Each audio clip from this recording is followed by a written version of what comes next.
The moment the sky cracked open with a burst of blue fire, every creature on the frontier moon of Arivon dove for cover, except the tiny dragon child clinging to a broken pillar and praying humans wouldn't find him. Because everyone knew one thing: humans weren't supposed to be here.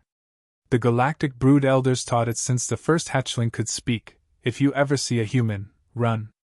They were unpredictable, stubborn, chaotic, and worst of all, terrifyingly kind in ways that didn't make sense to dragonkin. And yet the ship that crash-landed before the trembling hatchling was unmistakably human. The dragon child, Urix, blinked through the dust, tail wrapped tightly around his leg as though it could hide the shaking. His scales were a soft emerald faintly glowing with bioluminescent patterns, beautiful, fragile, and very young by dragonkin standards. He couldn't fly yet. He could barely spit an ember. And right now, his biggest problem wasn't the strange human ship, it was his thirst. 3 days without water. His tribe had evacuated when the raiders came. He'd survived only because he was too small to notice, still curled between heat stones. When he finally woke and crawled from hiding, the ships had left. The raiders had taken the wells. And now this thing had fallen from the sky. The ship hissed open, steam rolling across the crater. A tall human staggered out, coughing, limping, brushing fire from his sleeve like it was just an inconvenience. His uniform was torn, a patch reading, "Heart, Search and Rescue Corps." Urix froze. The human froze too. Then, the human squinted, tilted his head, and said the most alarming thing possible. "Are you a tiny dragon? And are you crying?" Urix slapped his claws over his glowing cheeks. He was not crying. Dragon hatchlings didn't cry, they merely leaked thermal liquid when dehydrated. Completely different. The human slowly raised his hands. Hey, easy. Not gonna hurt you." Urix hissed, quietly. More like a sneeze. The human blinked. "Did you just hiss at me in baby mode? Oh man, you are adorable." Insulting. Absolutely insulting. But he was too tired to run, and the air smelled like water, like fresh, clean liquid carried in the human's large metal pack. His throat burned at the thought. The human noticed the way Urix stared and gently unlatched the pack. "Oh. You're thirsty." He knelt and pulled out a battered metal canteen. Urix slapped a hand over his snout and shook his head violently. He wasn't supposed to take human things. Humans were dangerous. Humans were chaotic. Humans might give you something and then expect a conversation or, stars forbid, friendship. The human opened the lid and took a sip to show it wasn't poisoned. Then he held it out. Urix reached for it, then yanked his claws back, terrified of touching the same thing a human had touched. Dragons told stories about humans giving gifts that changed destinies, swords that sang, seeds that grew into forests overnight, shoes that ran on their own. Who knew what their water did? The human sighed softly and placed the canteen on the ground, sliding it forward just an inch. "Okay. No touching me required. Just drink. I can tell you need it." Urix inched forward. Sniffed it. Warm, clean, life-giving. He took one sip. Then another. Then nearly drowned himself trying to drink the entire canteen at once. The human laughed, not a mocking laugh, but a relieved one, like saving a tiny dragon was the best part of his day. "Told you," he said. "Name's Hart. Lieutenant Jace Hart. Crash-landed during a rescue op gone wrong." Urix wiped his mouth, feeling strength returning. The glowing patterns on his scales brightened again. He managed a shaky chirp. "Why Urix?" "Urix?" the human repeated, smiling. "Nice to meet you." Urix froze again. Meeting humans wasn't supposed to be nice. It was supposed to be a nightmare. But there was no cruelty in Jace's expression, just curiosity, warmth, and the easy confidence of someone who regularly walked into disaster zones. Jace looked around the ruined settlement. "You alone out here, buddy?" A soft whimper escaped Urix before he could stop it. The human's face shifted. "Hey, it's okay. I'll help you find your people." That sentence felt like a spell, impossible, unbelievable, and yet somehow final. As if, by saying it, Jace had claimed responsibility for him in the ancient human way, going to help no matter what. Yurix shook his head. Raiders took the wells. Tribe fled. His voice cracked. They left me. Jace's jaw tightened with a protective fury that startled the young dragon. Humans, it seemed, didn't tolerate anyone hurting the small or weak. Then we're getting your tribe back, Jace said simply, standing tall despite his injuries. First things first, we get you somewhere safe. Somewhere deep in the settlement ruins, metal clanked. Yurix stiffened. His crest flared, glowing with fear. Jace's hand snapped to his sidearm. Company, he murmured. The raiders hadn't left. And the dragon child who feared humans now stood behind one that might be the only thing keeping him alive. The moment the metal clanking echoed again, closer this time, Yurix's scales dimmed to a terrified blue. The raiders weren't supposed to return so soon. They'd stripped the wells, burned the shelters, and chased away the dragonkin clans. But now they were coming back, and Yurix suddenly realized just how small he was, and how impossibly large the world felt. Jace didn't hesitate. He placed himself between Yurix and the sound. Listen, he whispered, never taking his eyes off the shadows shifting between the broken structures.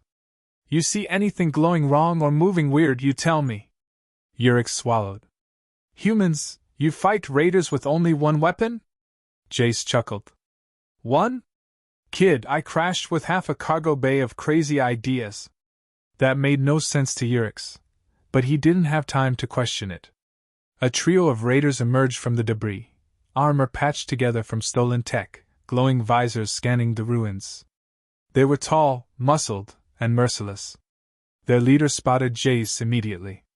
Well, the raider sneered. A human? Didn't expect a search and rescue toy soldier to be worth looting. Jace muttered under his breath. Why do they always assume I'm easy pickings? Yurix whispered anxiously. Humans aren't?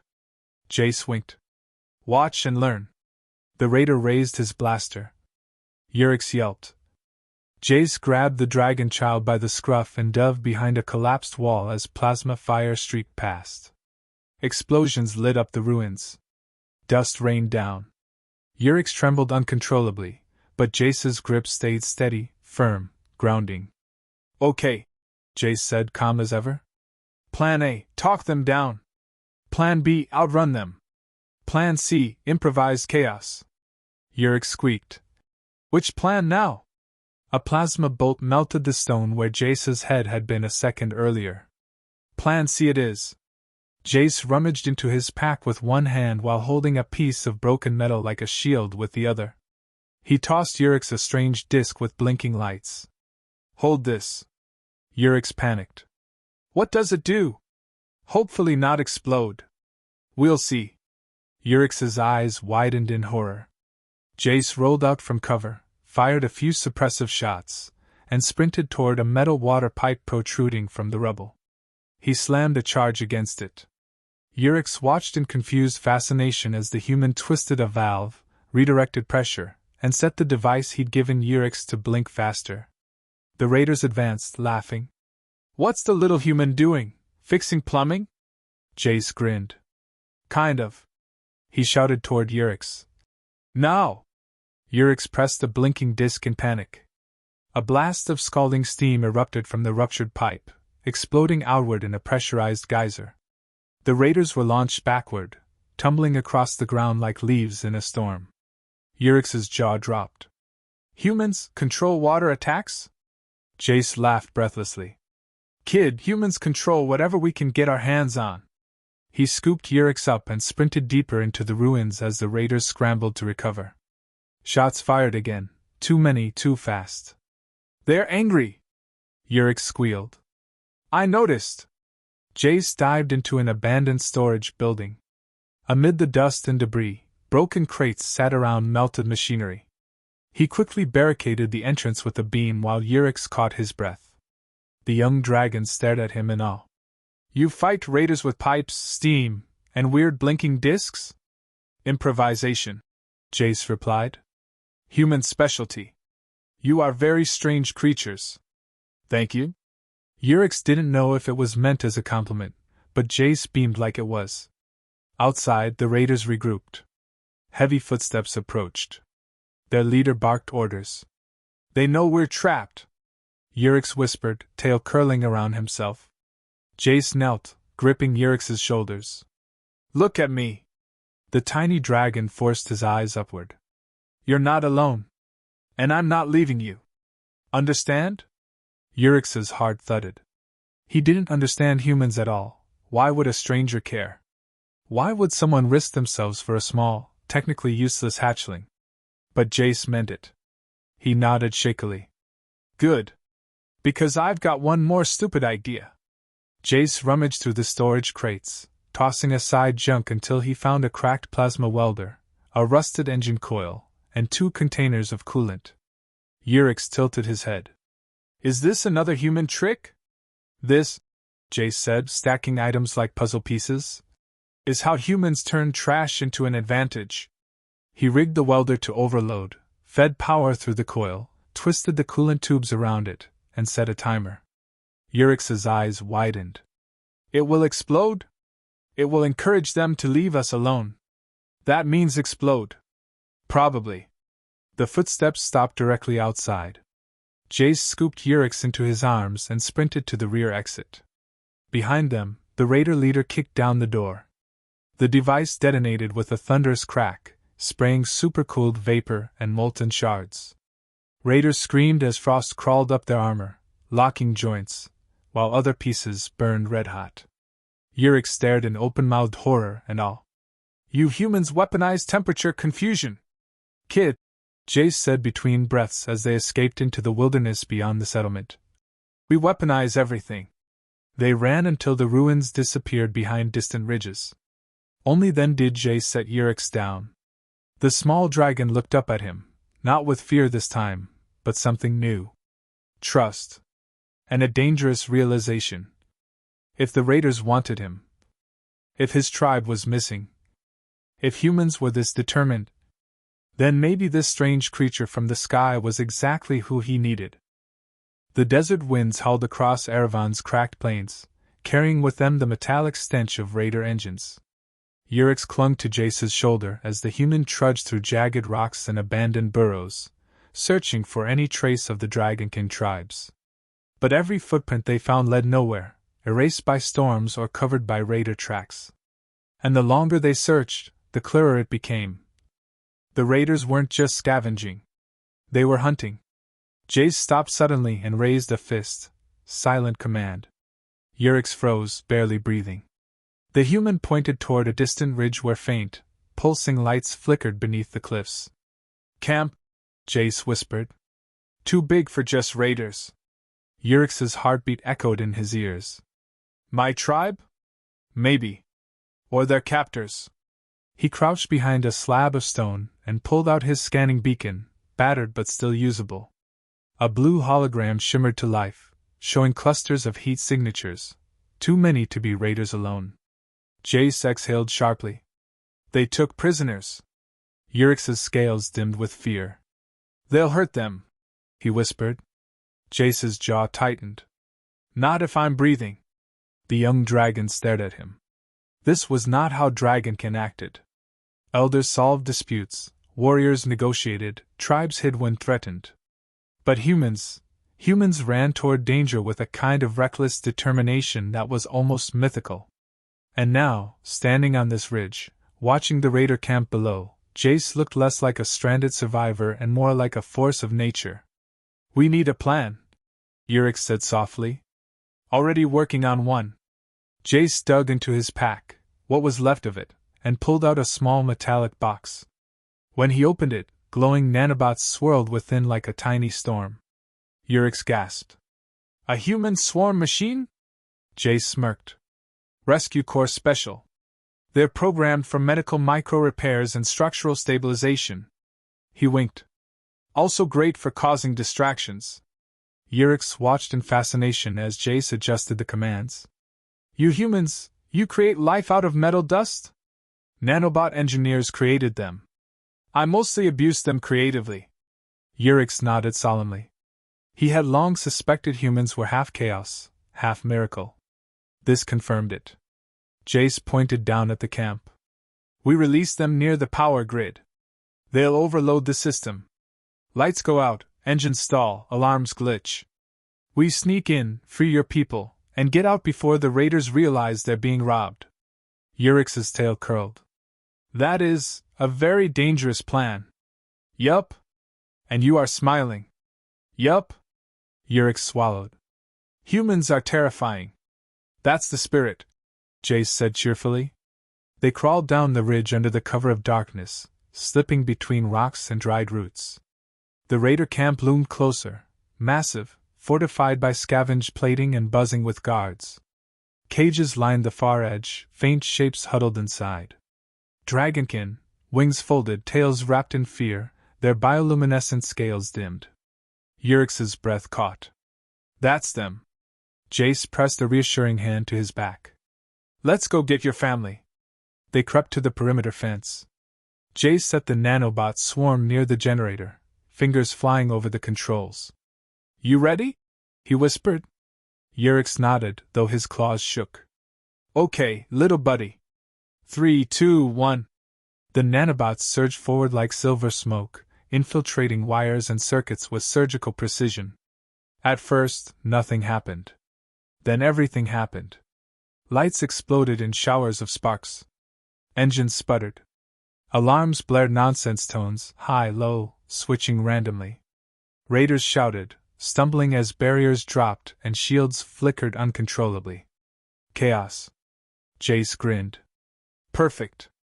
They dashed toward the cages. Jace smashed the lock with the butt of his weapon, once, twice, until it cracked open. Dragonkin inside gasped, some recoiling at the sight of a human until Urix leapt forward. Jace saved me, he cried. He's helping us escape. The nearest elder blinked. Human? Helping? Jace nodded politely. Evening, folks. Let's get you out of here before the raiders reboot their brains. Dragonkin hesitated only a moment. Fear or not, survival mattered more. But the raiders recovered faster than expected. A towering shadow stepped into the flickering light. Their armored commander. Twice Jace's size. Brutal.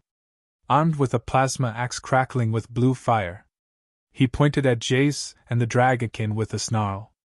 Kill the human. Keep the hatchlings. They sell best.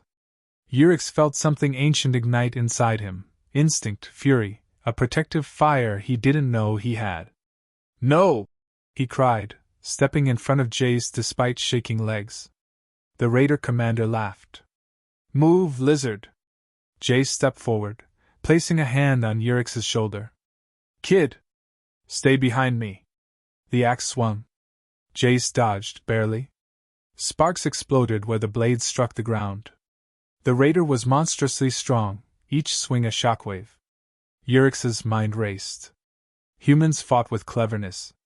With improvisation. With chaos. He needed to think like a human. He scanned the scene, flickering lights, sparking cables, a toppled coolant tank. An idea struck. He scrambled up a broken scaffold nearby, claws slipping. Jace! Bring him closer! Jace didn't question it. He rolled, feinted, and lured the commander toward the scaffold. Urix took a deep breath, throat burning hot. And unleashed the strongest ember he could manage. The ember struck the leaking coolant tank. Boom! A burst of cold vapor and metal shards exploded downward, blasting the commander off his feet and freezing half his armor solid. He hit the ground hard, axe clattering away. Jace whistled. Nice shot, kid! Urix puffed up proudly, then immediately fainted from exhaustion, tumbling off the scaffold. Jace dove and caught him midair. The raiders scattered. The dragonkin were freed. The camp burned behind them. And Jace carried Urix away from the chaos, holding the unconscious hatchling like the world's most precious cargo. For the first time in his life, the dragon child hadn't feared a human. He'd fought beside one. Urix awoke to warmth, gentle, steady, safe. His vision cleared slowly, revealing stars above and the soft glow of dragonkin bioluminescence around him. They were moving across the desert plains, guided by elders and protected by Jace, who walked at the front with a torch in one hand and a battered pistol in the other. Yurix blinked groggily.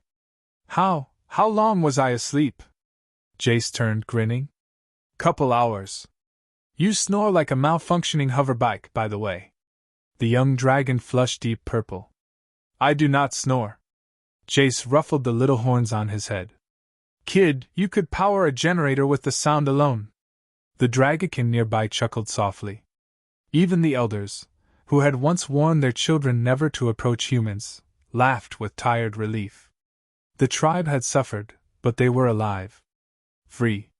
Moving toward the mountain caverns where they could regroup and hide from raider patrols. But something nagged in Yurix's chest. He scrambled from the pallet he'd been resting on and trotted up beside Jace. Where are you going with us? Aren't humans supposed to return to their own kind? Jace shrugged. I will. Eventually. But I'm not leaving until I know you're all safe. That made no sense to a dragon child raised on caution. But you owe us nothing. Jace's smile was sad, warm, and honest. Nobody needs to owe me anything for me to do the right thing. Yurix's throat tightened. Humans were confusing, but somehow the kind of confusing that made him feel braver. The group traveled through rocky canyons until they reached a cavern mouth glowing faintly with natural crystal veins. The elders ushered everyone inside, helping the injured, settling the frightened, tending to exhausted kin. Jace helped lift collapsed shelters, cleared rubble, and fortified weak walls, his movements smooth and practiced, like he'd rebuilt 100 outposts before. When the dragonkin finally rested, Elder Sarion approached him. You have our gratitude, human Jace. But the raiders will come again. They always do. They will seek vengeance for their loss tonight. Jace set down the stone slab he'd been carrying. Yeah, I figured. And you will face them alone? He shrugged. I'll hold them off until the tribe can escape through the mountain tunnels. Not ideal, but doable. The elder frowned deeply. One human against a raider battalion? Yurix jumped in before Jace could answer. He won't be alone. I'll help. Jace almost choked. Buddy, you fainted after one fire puff. I was saving energy. Uh-huh. The elder smiled faintly. Even so, the hatchling is correct. You saved us. It is our turn to stand with you. Jace blinked, clearly moved. I'm honored. But your people need to live, not fight a war for me. Sarion shook his head. For us. You stood between our children and death. That binds our loyalty. Before Jace could respond, distant rumblings shook the cavern. A low, resonant hum vibrated through the stone. The raiders weren't retreating. They were returning with reinforcements. Jace cursed under his breath. They tracked us. Panic spread through the cavern. Yurix pressed close to Jace, trembling. He expected fear. Humans felt fear too, didn't they? But Jace was calm. Focused. Dangerously determined. All right, he said, cracking his knuckles. We're doing this the human way. Yurix stared up at him. What way is that? Jace smirked. With style. He ordered the dragonkin into tunnel lines, setting traps with salvaged scraps, pressure plates rigged to crystal shards, crumbling pillars prepared for controlled collapse. Yurix carried tools, fetched stones, and mimicked Jace's movements with eager determination. The tribe watched, slowly realizing they weren't defending against the raiders. They were building a maze that only Jace understood. By the time the raiders reached the cavern, the tribe was hidden, the tunnels dark and silent. The first wave stormed inside. A rock slide triggered behind them, sealing the exit. The raiders shouted, confused. But confusion became panic when the walls lit up in sudden shimmering light.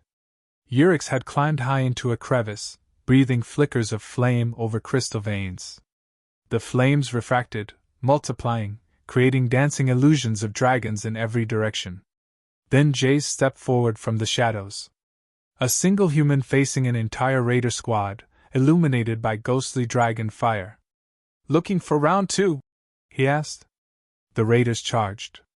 Jace moved like a whirlwind, ducking behind pillars that collapsed at his kicks, guiding raiders into choke points where unstable crystal dust flashed into blinding flares.